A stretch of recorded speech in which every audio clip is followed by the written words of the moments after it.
All right, so this is exercise 2. I'm going to make a short recording to help you with your homework, which is complete exercise 3A through C. To solve this equation for x, and then for each step, describe the operation we're using to transform or convert the equation.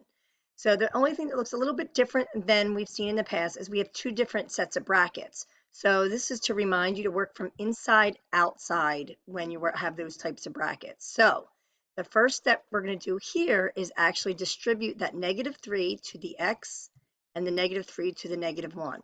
So we're still going to type everything else out as is, including these brackets. So we have 3x minus the quantity, 8 minus 3x plus 3. So this portion right here, we removed those parentheses or got rid of those parentheses by applying the distributive property. Okay? So that is distributive property.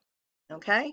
Then the next step is we still are working inside these brackets. So we have to do whatever we can to simplify inside these brackets. So in this case, we have 8 and a 3. So they're constants. We can add those, right? So inside the brackets, I'm going to have -3x plus 11. I combine like terms inside those brackets, but I still have these brackets. And in order to get rid of these brackets, I'm going to have to distribute this negative, which you could think of as -1, to the -3x inside the brackets and to the 11 inside the brackets. So we can't just ignore these brackets. You can think about adding the opposite, but we're adding the opposite of -3x, which is adding 3x. And we're adding the opposite of 11, which would be subtracting 11. So that's two different ways you can think about it. I wrote it as distributing the negative to that expression it's inside the brackets. So we get, now there's no more brackets. We get 3x plus 3x minus 11.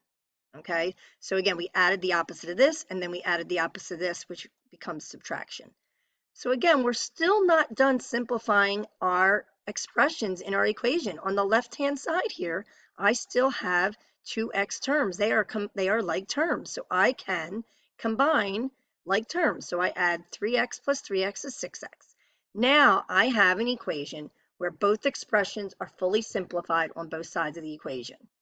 So what do I have to do next? My next step would be to collect the variable terms on one side of the equation.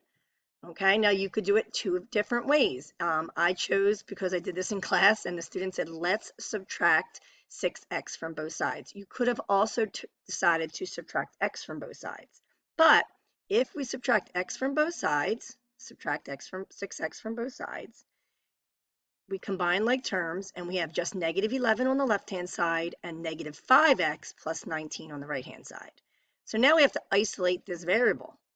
So since I have my variable term on the right-hand side, I want to get rid of or make 0 this plus 19. So the inverse of adding 19 is subtracting 19 from both sides.